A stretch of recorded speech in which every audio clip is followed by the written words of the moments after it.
ओम शांति। आज 10 जून 2022 की साकार मुरली। आज बाबा ने कहा, मीठे बच्चे सदा इसी नशे में रहो कि ज्ञान सागर बाप की ज्ञान वर्षा हमारे ऊपर हो रही है, जिससे हम पावन बन अपने बड़े घर में जाएंगे। प्रश्न, तुम बच्चों का निश्चय किस आधार से और भी पक्का होता जाएगा? उत्तर, दुनिया में जितने हंगामे बढ़ेंगे तुम्हारे दैवी झाड़ की वृद्धि होगी, उतना पुरानी दुनिया से दिल हटती जाएगी और तुम्हारा निश्चय पक्का होता जाएगा। बियंग मार की सर्विस होती जाएगी।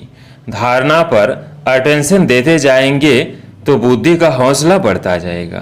अपार खुशी में रहेंगे। ओम शांति। बच्चों को रोज ये कहने की दरकार नहीं रहती है कि शिव बाबा को याद करो। बच्चे जानते हैं हम शिव बाबा की संतान हैं, कहने की दरकार नहीं रहती।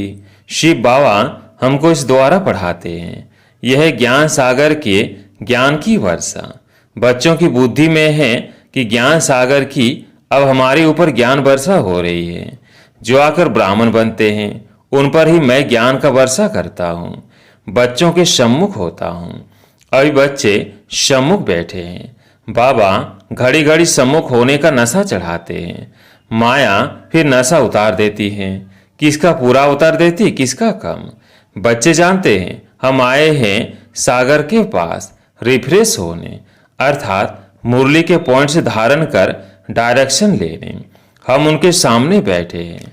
इस ज्ञान सागर की वर्षा एक ही बार होती है। बाप आते ही हैं पतितों को पावन बनाने। महिमा भी ऐसे गाते हैं, हे पतित पावन। सतयुग में तो ऐसे नहीं पुकारेंगे, वहां तो ज्ञान सागर की ज्ञान वर्षा से पावन बने हुए हैं। ज्ञान के साथ फिर वैराग्य भी है। किस चीज का? पुरानी पति दुनिया का। बुद्धि से वैराग्य आता है। बच्चे बुद्धि से जानते हैं कि अभी हम नई दुनिया में जाते हैं, पुरानी दुनिया को छोड़ना है। इसको वैराग्य अक्षर कह दिया है। जैसे बाबा नया मकान बनाते हैं तो पुराने से बुद्धि योग हटकर नए से लग जाता है। समझते हैं पुराना खलास हो तब नए में जावे। बच्चे भी अंदर में कहते होंगे जल्दी जल्दी स्वर्ग की स्थापना हो जाए, तब हम अपने घर जाए, सुखी होवे। पहले पहले हम साजन के साथ घर जाएंगे। यह पियर घर है, यह छोटा, वह बड़े बाबा का घर बड़ा घर है। तुम जानते हो वह तो सभी आत्माओं का घर है। यह तुम बच्चों की बुद्धि में है और किसकी बुद्धि में नहीं है। आगे तो अंधियारा था, अब सूझ रहा है। यह भी समझते हो ज्ञान तो सब नहीं लेंगे, घर तो सब जाएंगे जरूर। तुम बच्चों की बुद्धि में है कि अब हम अपने घर जा रहे हैं, सीमत पर लायक बन रहे हैं, स्वर्ग के लायक बनना है। एक तो मुझे याद करो तो विकर्म विनाश हो जाए। दूसरा चक्र को फिराओ। सृष्टि का चक्र कैसे फिरता है, इनकी आयु कितनी है, कौन कब आते हैं, ये सारा बाप बैठ समझाते हैं। ये जो कहते हैं मनुष्य 84 लाख जन्म लेते हैं, तो क्या सभी लेते हैं? अभी तुम जानते हो 84 जन्म लेते हैं, उनका भी हिसाब है।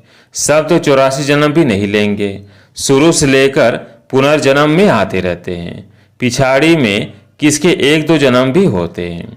पहले पहले जो आएंगे वो 84 जन्म लेंगे। जैसे मिसाल लक्ष्मी नारायण का है। मनुष्य भले इनों के मंदिरों में जाते हैं परंतु कुछ भी पता नहीं है।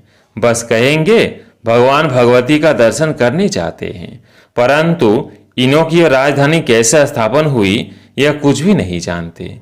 जिसकी पूजा करते उनके ऑक्यूपेशन को ही नहीं जानते तो पूजा क्या काम की। इसलिए इनको कहा जाता है अंधश्रद्धा। जब तब तीर्थ आदि करते हैं, समझते हैं इनसे भगवान को पाने का रास्ता मिलता है, परंतु इनसे कोई को भगवान मिल नहीं सकता। समझो यहाँ भी कोई कोई आते हैं, जगदम्बा के मंदिरों में आते हैं दर्शन करने। बाबा समझेंगे इनकी बुद्धि में कुछ बैठा नहीं है। तुम्हारी तो सब मनोकामनाएं पूरी हो रही है ना। जगदम्बा का पाठ एक्यूरेट चल रहा है, बरोबर जगदम्बा का पाठ ऊंचा है। पहले लक्ष्मी फिर नारायण। तुम्हारा यह अंतिम जन्म है। हिसाब किताब यहाँ से चुकतू होता है। कर्म का भोग भोग कर छूटना है और बाप की याद में रहना है। वास्तव में बच्चों को याद करना एक बाप को ही है। देदारी को याद किया तो टाइम वेस्ट हो जाएगा। ऐसा तो हो नहीं सकता कि कोई निरंतर याद करे। ऐसा कोई चीज नहीं जिसे निरंतर याद किया जाए। स्त्री पति को भी निरंतर याद कर न सके, जरूर खाना बनाएगी, बच्चों की संभाल करेगी, तो पति थोड़ी याद आएगा। यहाँ तो तुमको निरंतर याद करने का अभ्यास करना है, ताकि पिछाड़ी में ऐसी अवस्था हो कि एक ही याद रहे। बड़ा भारी इम्तिहान है। 8 रत्नों की बड़ी महिमा है। किसको ग्रहचारी बैठती है तो 8 रत्नों की अंगूठी पहनते हैं। पिछाड़ी के समय एक बाप की याद रहे, वह भी बुद्धि की लाइन एकदम क्लियर हो और किसकी भी याद ना आए, तब माला का दाना बन सकेंगे। 9 रत्नों की महिमा बहुत भारी है, तो अब निरंतर याद करने का अभ्यास करना है। अभी तो 2-3 घंटा कोई मुश्किल याद करते हैं। जितना दुनिया में हंगामे बढ़ते जाएंगे उतना तुमको नीचे होता जाएगा। पुरानी दुनिया से दिल टूटता जाएगा। मरेंगे तो बहुत। बुद्धि भी कहती है माया बहुत पुराना दुश्मन है। ऐसी कोई जगह नहीं जहाँ दुश्मन न हो। तुम बच्चे अभी मलेच से स्वच्छ बन रहे हो, तुमको ज्ञान है। मलेच के हाथ का हम खा नहीं सकते। गाया हुआ भी है जैसा अन्न वैसा मन। जो खराब चीज खरीद करता है, जो बनाता है, जो खाता है, उन सब के ऊपर पाप पड़ जाता है। बाप तो सब बातें अच्छी रीति समझाते हैं। तुम बच्चे यहाँ से रिफ्रेश होकर जाते हो। सारा दिन बुद्धि में सृष्टि चक्र फिरता रहे और अपना घर याद रहे। यहाँ से तुम अपने लौकिक घर में जाते हो तो अवस्था में फर्क पड़ जाता है, क्योंकि संग ऐसा हो जाता है। यहाँ बैठे भी कोई कोई का बुद्धि योग बाहर चला जाता है, इसलिए पूरी धारणा नहीं कर सकते हैं। तुम आत्माओं को बेहद का बाप बेट समझाते हैं। तुम आत्मा हो, तुम इस शरीर द्वारा कार्य कर रहे हो। तुम जानते हो हम बाबा से सीमत ले अपना राज्य भाग्य ले रहे हैं। कितनी खुशी होनी चाहिए। गायन भी है अतिंद्रिय सुख गोपी वल्लभ के बच्चों से पूछो। जितना जास्ती अवस्था बनेगी और वृद्धि को पाएंगे तो खुशी का पारा भी चढ़ता रहेगा और निश्चय भी पक्का होता जाएगा। धारणा पर अटेंशन देते जाएंगे तो तुम्हारी बुद्धि का हौसला बढ़ता जाएगा।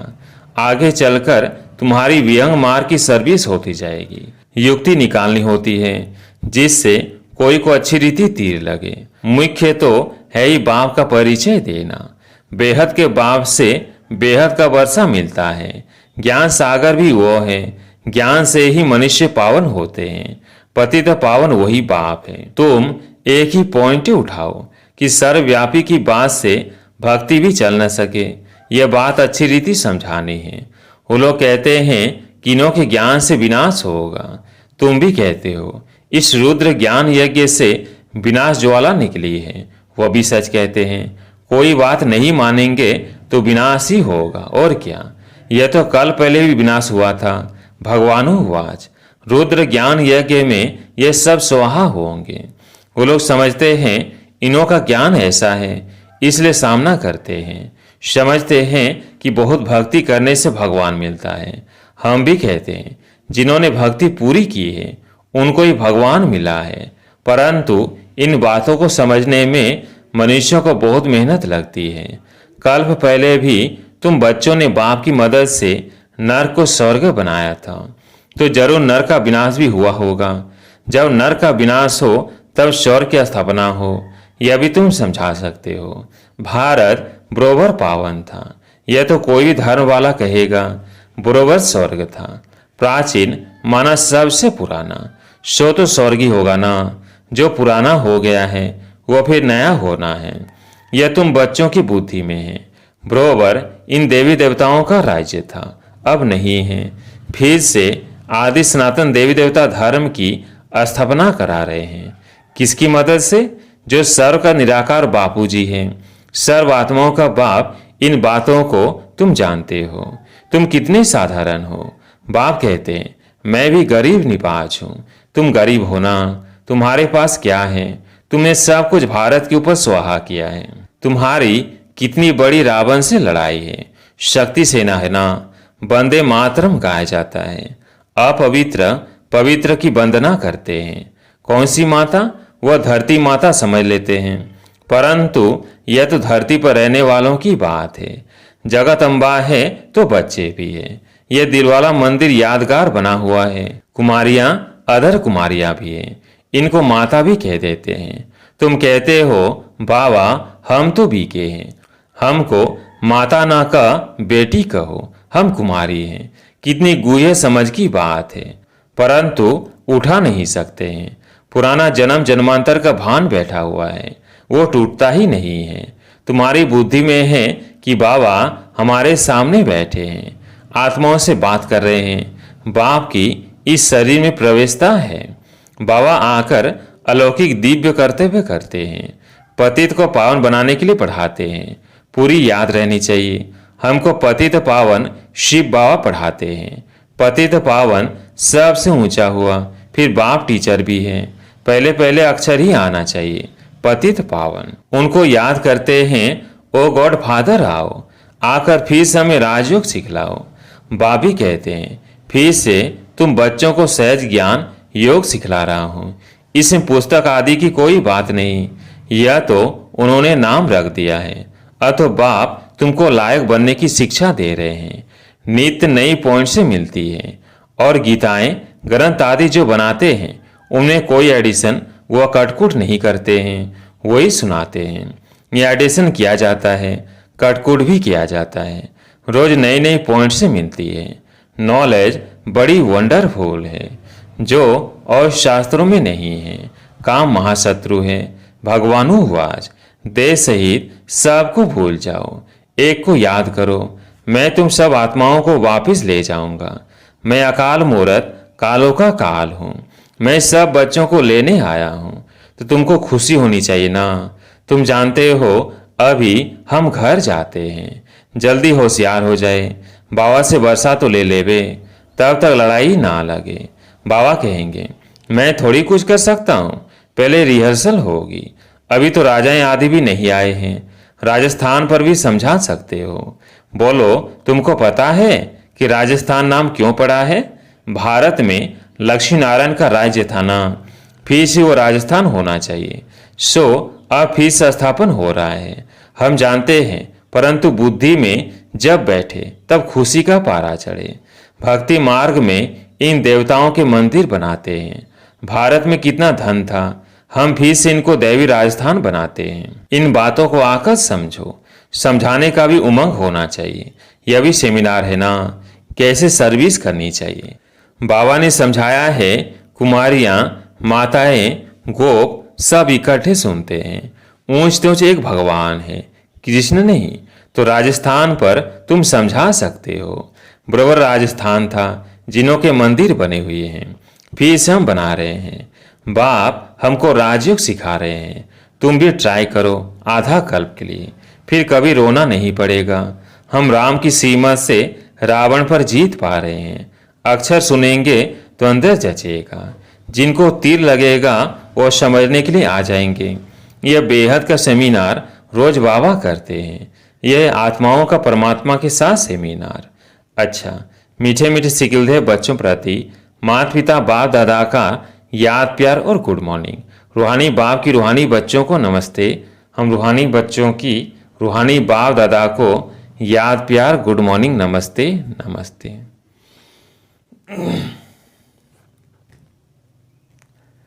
धारणा के लिए मुख्य सार। पहला पॉइंट, कर्म भोग से छूटने के लिए एक बाप की याद में रहना है। देहधारी की याद से टाइम वेस्ट नहीं करना है। बुद्धि की लाइन बहुत क्लियर रखनी है। दूसरा पॉइंट, भोजन बहुत शुद्ध खाना है। जैसा अन्न वैसा मन, इसलिए किसी भी मलेच्छ के हाथ का भोजन नहीं खाना है। बुद्धि को स्वच्छ बनाना है। आज प्यारे मीठे बाबा का वरदान, रूहानी सिंपैथी द्वारा सर्व को संतुष्ट करने वाले सदा संपत्तिवान भव। रूहानी सिंपैथी द्वारा सर्व को संतुष्ट करने वाले सदा संपत्तिवान भव। आज के विश्व में संपत्ति वाले तो बहुत है, लेकिन सबसे बड़े से बड़ी आवश्यक संपत्ति है सिंपैथी। चाहे गरीब हो चाहे धनवान हो, लेकिन आज सिंपैथी नहीं है। आपके पास सिंपैथी की संपत्ति है, इसलिए किसी को और भले कुछ भी नहीं दो, लेकिन सिंपैथी से सबको संतुष्ट कर सकते हो। आपकी सिंपैथी ईश्वरीय परिवार के नाते से है। इस रूहानी सिंपैथी से तन मन और धन की पूर्ति कर सकते हो। स्लोगन: हर कार्य में साहस को साथी बना लो तो सफलता अवश्य मिलेगी। हर कार्य में साहस को साथी बना लो तो सफलता अवश्य मिलेगी। अच्छा, ओम शांति।